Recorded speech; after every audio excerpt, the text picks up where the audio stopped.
Breaking news governor తో అఖిలపక్ష నేతల సమావేశం ముగిసింది. బీసీలకు 42% రిజర్వేషన్ బిల్లును ఆమోదించాలని గవర్నర్ ను పీసీసీ చీఫ్ మంత్రులు అఖిలపక్ష నేతలు కోరారు. బీసీలకు 42% రిజర్వేషన్ అమలు చేయాలని కోరినట్లు పీసీసీ చీఫ్ మహేష్ కుమార్ తెలిపారు. డాక్యుమెంట్ ఆధారంగా అమలు చేయాలని రిక్వెస్ట్ చేశామన్నారు. కాంగ్రెస్ తో పాటు సిపిఐ, సిపిఎం పార్టీలు కూడా గవర్నర్ వద్దకొచ్చాయన్నారు. ఈ సందర్భంగా గవర్నర్ బీసీ జనాభా వివరాలు అడిగి తెలుసుకున్నట్లు తెలుస్తుంది. ఫుల్ఫిల్ చేస్తూ అధికారులకు రాగానే పోయిన సంవత్సరమే అసెంబ్లీలో 2 చట్టాలు చేయడం జరిగింది. చట్టాలు కేంద్రంలో పెండింగ్ ఉంటే ఆర్డినెన్స్ చేయడం జరిగింది. మళ్ళీ ఇవ్వాలి.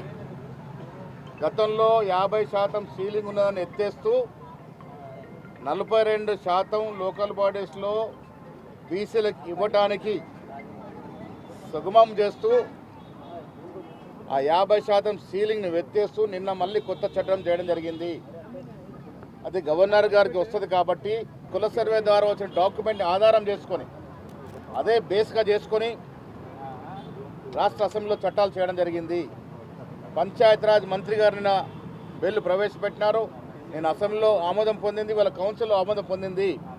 సో గవర్నర్ గారిని మేమందరం కూడా ఆల్ పార్టీస్ ఇక్కడ కాంగ్రెస్తో పాటు BRS party, CPI party, CPM party, TJS పార్టీతో అందరం కూడా గవర్నర్ కలిసి వారికి వాస్తవాలు వివరించి ఈ బిల్లుని ఆమోదం చేసే విధంగా వారి సహకారం ఉండాల్సిన కోరడం జరిగింది.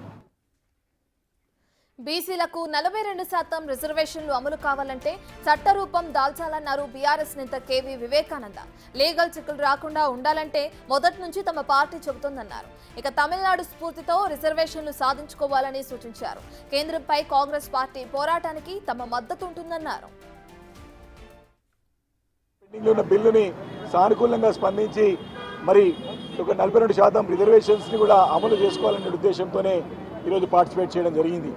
కానీ ఈ యొక్క ప్రయత్నం సరిపోదు. ఈ యొక్క 42% బీసీలకు రిజర్వేషన్స్ అమలు కావాలంటే చట్ట రూపంలో మనకి కేంద్రంలో మరి పార్లమెంట్లో మరి బిల్ పాస్ అయ్యి 9th షెడ్యూల్లో పెట్టాలంటే మరి ముఖ్యమంత్రి రేవంత్ రెడ్డి గారు ఒక చొరవ అవసరం, వారి యొక్క పోరాటం అవసరం.